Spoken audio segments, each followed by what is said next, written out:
साथियों नमस्कार, प्रणाम। दोस्तों कैसे हैं जी आप सभी लोग। उम्मीद करता हूँ आप हमेशा की तरह एकदम अच्छे होंगे, स्वस्थ होंगे, मस्त होंगे, मंगलमय होंगे। दोस्तों मैं रमन आज फिर हाजिर हूँ एक वैल्यूएबल वीडियो के साथ। जी हाँ दोस्तों, तो जैसा कि आप लोगों ने ऑलरेडी टाइटल में, थंबनेल में देख लिया है, आज की इस वीडियो में मैं आपको क्या बताने वाला हूँ। जी हाँ दोस्तों, आज मैं आपको बताऊँगा कि भाई दूसरों की कठिन मेहनत आपके काम आ सकती है। प्रश्न है कैसे।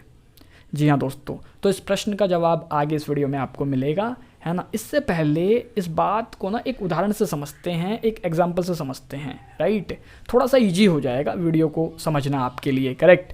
देखिए, मान लीजिए आपको गुड़गांव से दिल्ली जाना है, राइट। अब आपको मैं दो ऑप्शन दे रहा हूँ। पहला ये है कि अपना कोई भी व्हीकल उठाइए आप, जो भी आपको सुटेबल हो, है ना, कंफर्टेबल हो, राइट। आप बाय मेट्रो चले जाइए, नहीं तो, है ना, या बाई कार या बाय बस या आप बाइक से चले जाइए, करेक्ट। अपना उठाइए व्हीकल और निकल पड़िए। दूसरा ऑप्शन ये है कि एक व्यक्ति ऐसा है जो पहले दिल्ली जा चुका है और फिर आ चुका है ना। मतलब कि वो आपसे पहले जा चुका है, उसे अनुभव है, उसे पता है कि भाई रास्ते में क्या कुछ होने वाला है, कहाँ पे कितने ट्रैफिक सिग्नल्स हैं, है ना, रास्ता ईजी कहाँ है, गड्ढे वगैरह कहाँ हैं, है ना। मतलब उसे सब कुछ पता है। तो ऐसे इंसान से जो पहले दिल्ली जा चुका है, उससे आप जाने से पहले 10 मिनट काउंसलिंग कर लीजिए, सलाह मशवरा कर लीजिए, है ना, उससे बातचीत कर लीजिए, है ना। तो ये भी एक ऑप्शन है। या तो फिर पहला ऑप्शन आपके पास अवेलेबल है कि आप अपना व्हीकल उठाइए, निकल पड़िए। अब मैं आपसे पूछता हूँ कि बढ़िया कौन सा होगा, दोनों में से ठीक कौन सा रहेगा। मेरे हिसाब से तो उस व्यक्ति से जो पहले जा चुका है 10 मिनट की काउंसलिंग कर लेना ज़्यादा अच्छा है ना। बिकॉज वो सब कुछ जानता है, वो आपको सही सही गाइड करेगा, वो आपको प्रॉपर नॉलेज दे देगा, एक पूरा रूट मैप आपके लिए तैयार कर देगा और फिर आप आसानी से जा पाएंगे। आपको उन प्रॉब्लम्स को फेस नहीं करना पड़ेगा जो उस व्यक्ति ने की थी, राइट। आपके लिए एक रूट मैप रेडी हो जाएगा, करेक्ट। तो दोस्तों ठीक ऐसे ही जीवन का सफ़र भी है ना। इस सफ़र में भी बहुत सी दिक्कतें हैं, बहुत समस्याएं हैं, है ना। रेड लाइट है, ग्रीन लाइट है, येलो लाइट है ना। कहीं एकदम रुकना पड़ता है, एकदम स्टॉप, सब कुछ छोड़ दो, शून्य में समा जाओ है ना। कहीं पे क्या होता है कि भाई स्टार्ट हो जाओ, बस अब तो दौड़ना है। और कहीं पे सब कुछ देखने के बाद, है ना, फिर चलने के लिए तैयार होना पड़ता है। तो सारी ही कंडीशन है जीवन के सफ़र में भी, है ना। और यदि सोचिए कोई ऐसा आपको मिल जाए जो जीवन के सफ़र में भी उन स्थितियों परिस्थितियों को पहले से फेस कर चुका है, और वो आपको मिल जाए और आपके साथ उन सभी दिक्कतों को, प्रॉब्लम्स को, इवन सोल्यूशन तक को भी शेयर कर ले आपके साथ, है ना। मतलब आपको पता चल जाए पहले से, भाई यहाँ पे ये प्रॉब्लम आएगी, यहाँ ये प्रॉब्लम आएगी, इसे मुझे ऐसे हैंडल करना है, इसे ऐसे हैंडल करना है ना। तो कितना बढ़िया रहेगा, राइट। इसीलिए मैंने कहा है कि भाई दूसरों की कठिन मेहनत आपके काम आ सकती है। बिकॉज बहुत से लोग ऐसे होते हैं जीवन में जो उन फेजेस को पहले से ही फेस कर चुके हैं, जो फेज़ अभी तक आपके जीवन में नहीं आए हैं, है ना। उन्हें जीवन का अनुभव आपसे अधिक होता है। और अगर ऐसे लोग अपनी प्रॉब्लम्स को, अपनी दिक्कतों को, अपने सल्यूशंस को आपके साथ शेयर कर लेंगे, बांट लेंगे, तो आपके लिए जीवन का सफ़र ईजी हो जाएगा, है ना। अब इसको एक बहुत सुंदर कोट के माध्यम से समझते हैं, एक वचन के माध्यम से समझते हैं, है ना। और इसी वचन में, इसी कोट में आपको इस प्रश्न का जवाब भी मिल जाएगा। तो दोस्तों आपकी जानकारी के लिए बताना चाहता हूँ, यूनान के एक महान दार्शनिक हुए हैं, महात्मा हुए हैं, संत सुकरात। जी हाँ, संत सुकरात ने अपने वचनों के माध्यम से लोगों को, है ना, युवाओं को तो बहुत प्रेरित किया, उन्हें एक नई दिशा दी है। इनके बारे में कहा जाता है कि ये कभी भी हवाई बहस को पसंद नहीं करते थे। जी हाँ, जो भी बात करते थे तथ्य, प्रमाण, सबूत, प्रूफ, एविडेंस के बेस पे ही किया करते थे। तो आज की ये वीडियो भी संत सुकरात के कोट पे बेस्ड है, आधारित है, जो हमें बहुत कुछ सिखाएगी, समझाएगी, राइट। आइए पहले इस सुंदर से कोट वचन को पढ़ते हैं, सुनते हैं, समझते हैं, फिर उसके ऊपर डिस्कशन कंटिन्यू रखेंगे, जारी रखेंगे। आइए। अपना समय औरों के लेखों से खुद को सुधारने में लगाइए, ताकि आप उन चीज़ों को आसानी से जान पाएं जिसके लिए औरों ने कठिन मेहनत की। तो दोस्तों सुना आपने, संत सुकरात अपने इस कोट के माध्यम से क्या समझा रहे हैं, क्या बता रहे हैं। देखिए, वो कहते हैं कि भाई अपना समय औरों के लेखों से, है ना, खुद को सुधारने में लगाइए। ताकि आप उन चीज़ों को, उन बातों को आसानी से जान पाएँ जिसके लिए औरों ने कठिन मेहनत की। राइट? कहने का भाव आप समझ पा रहे होंगे, आपको बात समझ में आ रही होगी, है ना? कि भाई आपको मैंने पहले बताया था कि भाई जीवन भी एक सफ़र है। जैसे गुड़गांव से दिल्ली जाने से पहले आपने उस व्यक्ति से काउंसलिंग कर ली जो पहले जा चुका है, तो वो आपके रूट मैप को रेडी कर देगा, आपका मार्गदर्शन करेगा, आपको सही सही चीज़ बता देगा, जिससे कि आपको आसानी हो जाएगी, है ना?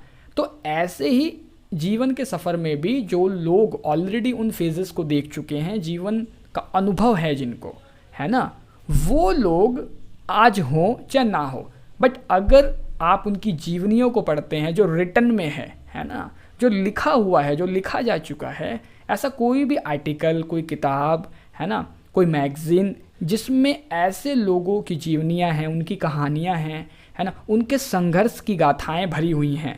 राइट? यदि आप उन्हें पढ़ते हैं, उन्हें समझते हैं, तो दोस्त आप किताब नहीं पढ़ रहे हो, आप कोई लेख नहीं पढ़ रहे हो, है ना, आप उनके जीवन को पढ़ रहे हो, है ना। और जो जीवन वो जी के जा चुके हैं, है ना, जिस जीवन में उन लोगों ने इतनी बड़ी बड़ी सफलताएं प्राप्त की, इतना कठिन संघर्ष किया, इतनी तपस्या की, इतना कुछ हासिल किया, है ना, उन्होंने वो सब लिख दिया, है ना, उसे लिख के रिटन में, लेखों के द्वारा, है ना, आप सबके सामने, हमारे सामने पुस्तकों के रूप में उपलब्ध किया है। या तो उन्होंने खुद लिख दिया या उनके जाने के बाद लोगों ने लिख दिया। तो कहीं ना कहीं संत सुकरात ने क्या कहा, औरों के लेखों से, लेख मतलब जो लिखा जा चुका है, जो रिटन में है, जो लिखित रूप में उपलब्ध है ना, उन्होंने कहा औरों के लेखों से खुद के समय को, खुद के जीवन को सुधारिए। राइट? इसीलिए जीवन के युद्ध को, जीवन के सफ़र को, है ना, जीवन को कैसे जीना है, ये सब जानने के लिए ना स्कूल की किताबें पर्याप्त नहीं हैं। बहुत लोग पढ़ते हैं, अच्छे अच्छे पदों पे बैठे हुए हैं, बट जब आप उनके कारनामे देखोगे, ऐसी ऐसी छोटी छोटी एक्टिविटी, छोटी छोटी हरकतें करते नज़र आएंगे, आप हैरान हो जाओगे। आप कहोगे ये पढ़ा लिखा आदमी है। इसलिए दोस्तों हमें पढ़ना बहुत ज़रूरी है, लेकिन उससे ज़्यादा ज़रूरी ये है कि आप क्या पढ़ रहे हो, है ना। बहुत लोग पढ़ते हैं लेकिन उनको यही नहीं पता पढ़ना क्या चाहिए, है ना। संत सुकरात ने बोला औरों के लेखों से, इसीलिए आप ये मत वेट कीजिए कि कोई आपको आके समझाएगा तो आप समझेंगे, कहीं कुछ दिखेगा तो आप समझेंगे, ऐसे आप समझ नहीं पाएंगे। मैं आपको कहता हूँ बस किताबें पढ़िए आप, है ना, सही किताबें पढ़िए, जीवन को सही दिशा में जो ले जाए ऐसी किताबें पढ़िए, है ना, सेल्फ हेल्प की किताबें पढ़िए, है ना, आपका जीवन बहुत बदल जाएगा, है ना। बहुत लोग आपको समझाते होंगे, आपके समझ नहीं आती होगी बात, या आप बहुत लोगों को समझाते होंगे, फिर आप सोचते होंगे यार इसको समझ में क्यों नहीं आ रहा है ना। बट मैं कहता हूँ उस व्यक्ति को किताबें दीजिए आप, है ना, जीवन की किताबें, बहुत ऊंची ऊंची किताबें लिखी जा चुकी हैं बहुत महान लेखकों के द्वारा, है ना। ये मेरा निजी अनुभव भी है, और आपने जितने भी सफल लोग अब तक देखे होंगे, है ना, हर सफल व्यक्ति में एक आदत आपको सिमिलर मिलेगी, इक्वल मिलेगी, एक जैसी मिलेगी, समान मिलेगी, वो है बुक रीडिंग, पढ़ने की आदत, है ना। मुझे लगता है ये बात बिल्कुल सही भी है, हर सफल इंसान पढ़ता है, इसलिए पढ़ना बहुत ज़रूरी है ना। पढ़ने पे जोर इसलिए दे रहा हूँ क्योंकि संत सुकरात ने लेखों के बारे में कहा है। लेखों मतलब जो लिखा जा चुका है, जो लिखित रूप में है ना, और ऐसा कुछ जिसे आपको पढ़ने की आवश्यकता है, तभी आपका जीवन बहुत आसान हो पाएगा, बहुत सरल हो पाएगा, है ना। और वो लोग, वो महान लोग जिन्होंने अपने जीवन के संघर्ष को, अपनी कठिन तपस्या को, अपनी साधना को, है ना, हम सबके लिए लिखित रूप में, है ना, हमें प्रदान किया। ऐसे महान लोगों के जीवन से हम सीखते हैं, समझते हैं, तो हमारा जीवन भी ईजी हो जाता है, हमें भी जीवन जीने का ढंग आता है, और हमें भी अपने जीवन का एक रूट मैप तैयार मिलता है। जी हाँ दोस्तों, राइट। तो इसीलिए एक अच्छे बुक रीडर बनिए, एक अच्छे पाठक बनिए, और हमेशा ध्यान रखिए पढ़ना ज़रूरी नहीं है, आप क्या पढ़ रहे हैं ये बहुत ज़रूरी है।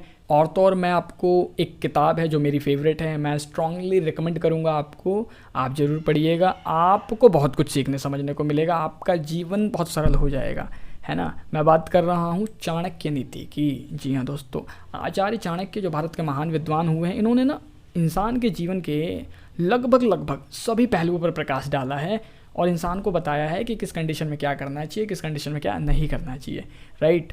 और आप चाणक्य नीति और उसके श्लोकों से रिलेटेड वीडियो देखना चाहते हैं जो कि बहुत वैल्यूबल है, तो दोस्तों आप मेरे चैनल के प्लेलिस्ट सेक्शन को भी ज़रूर से चेकआउट कीजिए। चाणक्य नीति प्लेलिस्ट के अंतर्गत आपको 20+ वीडियो अवेलेबल मिलेंगी जो कि चाणक्य नीति के बहुत से इंपॉर्टेंट श्लोक पे बेस्ड है, आधारित है, जो आपको बहुत कुछ सिखाएंगे, समझाएंगे, राइट। तो इसीलिए दोस्तों हमेशा सफल लोगों को पढ़ते रहिए, उन्हें सुनते रहिए, समझते रहिए और अपने जीवन में उन लोगों के कठिन संघर्ष, उनकी तपस्या का लाभ उठाइए। तो दोस्तों अगर ये वीडियो आपके लिए थोड़ी सी भी हेल्पफुल रही है, वैल्यूबल रही है, नॉलेजेबल रही है, आपके जीवन के किसी न किसी हिस्से को टच किया है, आपको बहुत कुछ सिखाया है, समझाया है, तो प्लीज़ वीडियो को लाइक ज़रूर कीजिएगा, राइट। आप कमेंट बॉक्स में कमेंट करके ज़रूर बताइए वीडियो आपको कैसी लगी है। अधिक से अधिक लोगों के साथ शेयर कीजिएगा। चैनल पे नए हैं सब्सक्राइब करना मत भूलिए, ये बिल्कुल फ्री ऑफ कॉस्ट है, निःशुल्क है। साथ ही साथ नोटिफिकेशन बेल को भी ना प्रेस करके ऑल पे सेलेक्ट जरूर कीजिएगा, जिससे कि मेरी सभी वीडियो के नोटिफिकेशन आप तक सबसे पहले पहुँचे, प्रतिदिन पहुँचे। क्योंकि मैं आप सभी के लिए प्रतिदिन पर डे एवरीडे कोई ना कोई श्लोक, दोहा, चौपाई, संत महापुरुषों की किसी न किसी वाणी या वचन के माध्यम से, कोट के माध्यम से कोई ना कोई लर्निंग, सीख, सबक लेके आता रहता हूँ। तो दोस्तों आज के वीडियो में बस इतना ही। अभी दे दीजिए इजाज़त, कल फिर मुलाकात होगी आपसे रात्रि 10:45 पर एक नई वीडियो, नई सीख, नई समझ के साथ। नमस्कार।